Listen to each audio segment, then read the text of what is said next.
Hello everyone, welcome back to another video. It's Luke Kelsall here from Growing Nature. Today I just want to show you exactly what's growing in the food forest, just show you how I'm preparing for next year and how I'm getting the beds ready and the garden ready heading into winter. So I'm just give you a quick tour. I also want to show you just some interesting things that I've seen happen in the garden, just prove how easy it is to grow food when you have the right foundations, or you just grow how nature intended for food to be grown. So let's get into the video.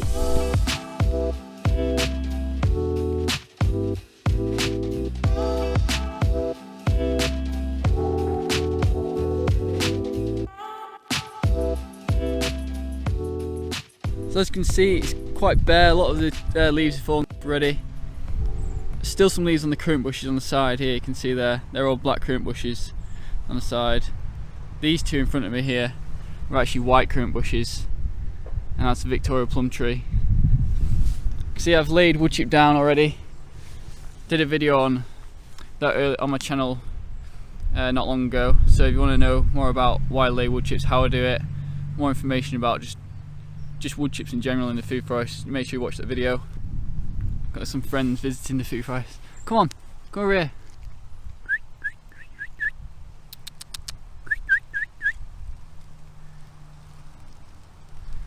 Love it in the food forest. You just get to go around. I only let them in the winter now because there's nothing really for them to damage. If there's seeds growing, they'll peck them straight up, so they can't be in the food forest then. This is the herb garden. So you got some good herbs growing. Again, it's still good for picking a lot of these, like it's thyme here. Sage and oregano in the back corner over there. There's oregano over there. And that's lemon balm there. Now these are all still edible. Mints over there, fennel, blackberries, they're finished. So this is what it kind of looks like. That's the main strawberry patch. Again, I will be covering that this winter, and I'll do a full video on why I cover strawberries. Just talking more about that because it's really important, and I think it's really crucial to getting good strawberries the following year. Got a bed here ready made. I'm going to be putting some leaves, dead leaves on there, because everywhere in nature now, all leaves falling off the trees. It's all about using the resources like wood in nature and replicating what happens. Just as a natural fertiliser, as a covering. You can see you got two more ground beds there ready. Another fruit tree, it's an apple tree. Got more, these raspberries are still producing over here. Oh, some red raspberries. It's pretty much done actually. There's a few on there over there. They're pretty much done. Then this is yellow raspberries. All gold raspberries again. There's not really many left in there, there might be a couple. There's a few there. Still, the birds will get to them. It's really pretty amazing when you have food growing like this. This just everywhere, like berries like that growing. The amount of birds it attracts is just unbelievable. Under that bit over there with the raspberries, some pheasants that have been dropped off by farmers or hunters, I don't know what you call them, to go shooting for fun. Obviously a few of them have escaped and are taking refuge here and are safe in this little haven, and they live under the raspberry bush over there. And I'm getting quite friendly with them, trying to feed them by hand. I've done it a few times, but it's a bit of a family because they just had some chicks and they come around the garden every now and again. What do you think? Hey?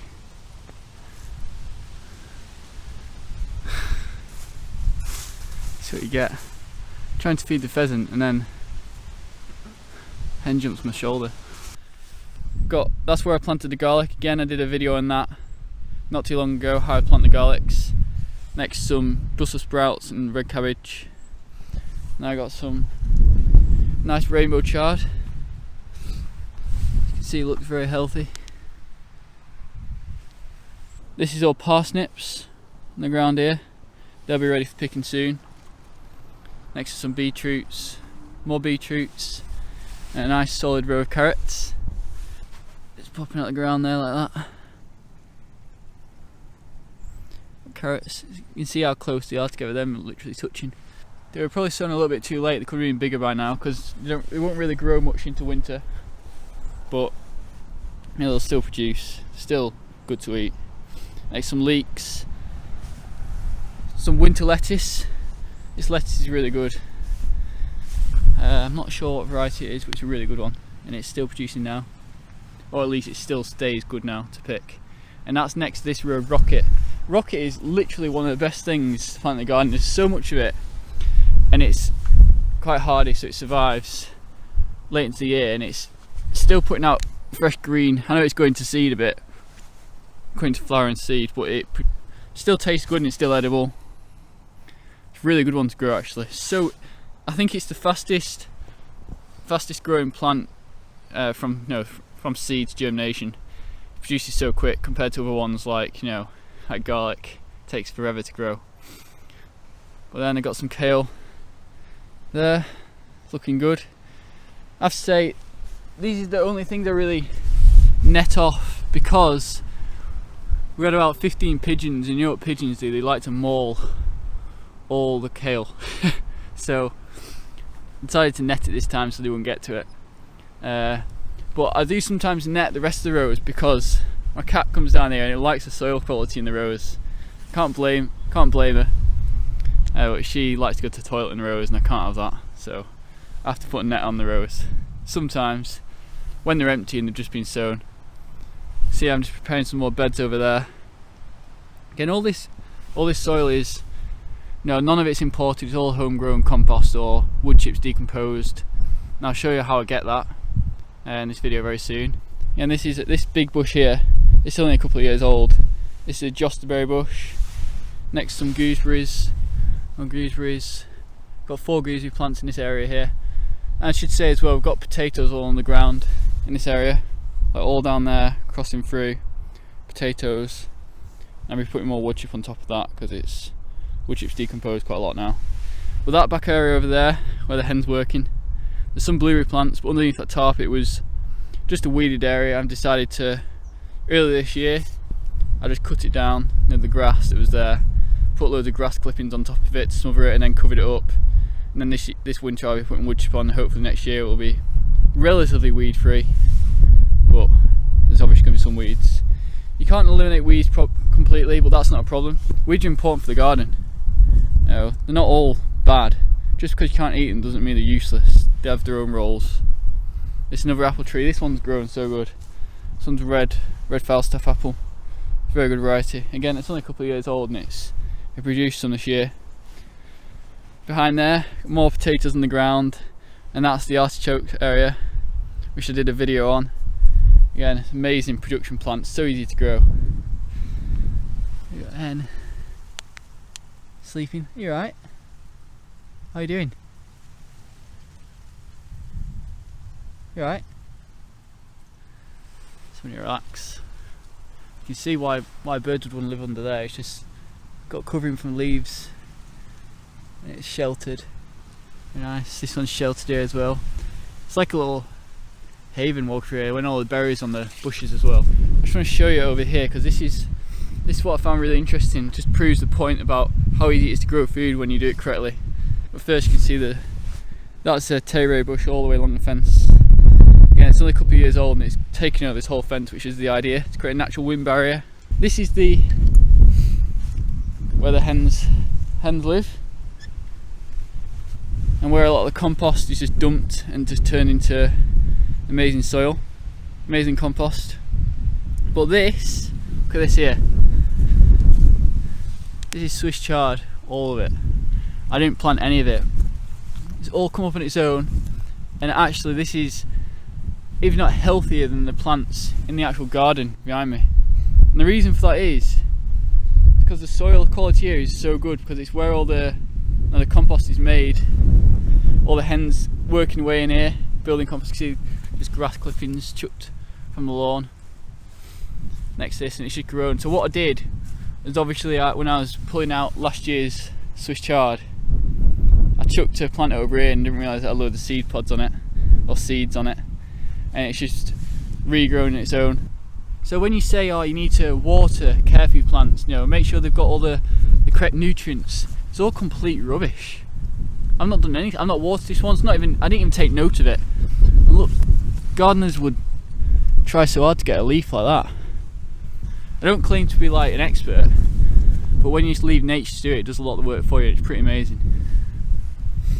But yeah, this is where the hens get to work on the compost pile. Again, put all the, you can see some wood ash just chucked on there with all the vegetables we eat, chucked on there. The leftovers is the artichoke stems that are just decomposing. And we get, again, a volunteer potato plant. I didn't plant that. That's just planted its own. Again, look how healthy the leaves look on there. Completely disease free. I've not watered it once, not weeded around it once, not cared for it at all, and it's just growing amazing. Just shows how easy it is to grow food. So I'm trying to demonstrate by replicating nature, not over caring and doing so many manufactured practices. It's all about just doing it simply. Having good soil, protecting the soil with a covering. Like this, you can see it's natural leaves, wood chips, they've just been here for years basically. Adding, keep on chucking on the grass clippings, dead leaves fall on the ground. That plum tree there is a year younger than the one in the patch over there, the front over there, but it's actually almost double the size. Again, it probably just shows the soil quality is so good over here. This is all just dead grass and leaves and stuff that I've just dumped around. Will eventually turn to compost. This massive plant here, this perennial flower, started that from seed about 2 years ago, believe it or not. And that's right next to this wormwood, which smells amazing. It's like almost like a perfume. Apparently it has anti-flea properties in it. It's a really healthy antioxidant. You can make wormwood tea, but I've never tried it. It smells really good though. And then that was started from seed a couple of years ago. Just shows how easy it grows when you just leave nature to do the work and you don't interfere too much. A lot of gardeners say, it's so much effort growing food and it's too time consuming. I haven't got the time to start a garden. It's not about having the right time, it's having the correct foundations, and you really can just let nature do all the work. Effectively I could leave the entire half of that patch over there where all the perennial bushes and trees and these raspberries here, and it would just be thriving 10 years in advance from now with not even a minute spent in the garden. The trees were growing, bushes were growing. I bet a lot of these plants here as well would just reseed themselves and re-sow. Like I said, it's not rocket science. No one's looking after the forest and nature, no one's looking after the food, the berry bushes, the wild plants, wildflowers, and they just look after themselves each year, don't they? Let's see what the hen's doing one last time. Hey, come here. Right, want to say anything to the camera? Want to say anything? I think she just wants a hug. You think I'm joking? She actually will come up to me for a hug. It's amazing. Anyway, I know it's just a quick tour, but I just wanted to show you, what's happening in the garden, keep you updated. I didn't get a chance to show you down at the bottom where I've got 40 fruit trees. That was the first video I did on this channel, starting the food forest from scratch in the field. And we'll be doing an update on that this winter probably, or next year. Just show you how it's going, because it's been 2 years since that video was posted. And the trees coming on nicely, but as you can see, the garden's growing quite well, and it really just shows, like I showed you in the area where I get the compost from the hens and the plants that sow themselves, all the Swiss chard that I've not even planted, and it's just amazing called Swiss chard that gardeners would strive to get, but it just grows freely by itself, no maintenance. It's that easy to grow food. Doesn't take a full-time gardener or farmer to start something like this. Yeah, obviously there will be the job of maintaining some weeds. You want to have a nice clean garden, but even that, if you're on top of it at the start, you set the foundations properly in the beginning, have a good covering like wood chips that suppresses most of the weeds. You really wouldn't have much of that to do anyway either. So it really is just about planting the perennials, getting stuff in the ground, and letting nature do the work, and really just letting stuff grow, and you can have something amazing like this with really not that much work. So hopefully this inspires you to start growing your food, because I want to see more food forests like this in the UK. There's not enough food forests around, and they are so good to have, obviously for your own food independence, for how good it is for the for the local communities, environments, you know, bringing in the wildlife. But yeah, there's not enough of it. I think it's a lost skill growing food, and then we really need to get more in touch with where our food comes from. So hope you found the video interesting. If you liked it, as always, like the video, subscribe to the channel, and I look forward to seeing you in the next one.